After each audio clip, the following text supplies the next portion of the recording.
જો ભાઈ આજે આપણે બનાવ્યું છે લીલી હળદરનું શાક. કેટલું મસ્ત બનાવ્યું, ટેસ્ટી. જોઈ લો, અંદર નાખ્યા છે કાજુ બદામ. જોઈ લો, આ લીલી હળદરનું શાક છે.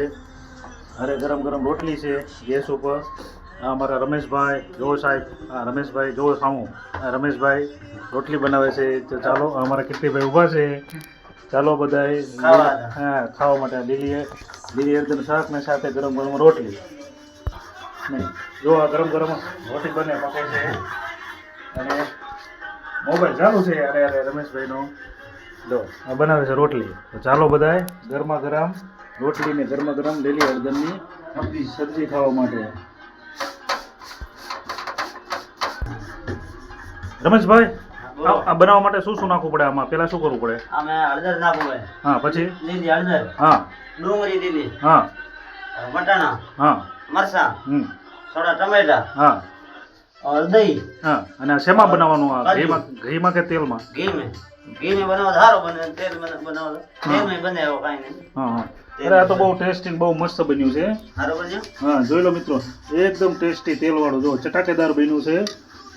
તો આવો બધાએ લીલી હળદરનું શાક ખાવા માટે. બરોબર. આ અમારા રમેશભાઈ છે કારીગર, આ અમારા કીર્તિભાઈ પણ છે કારીગર. જો બનાવવાનું ચાલુ છે.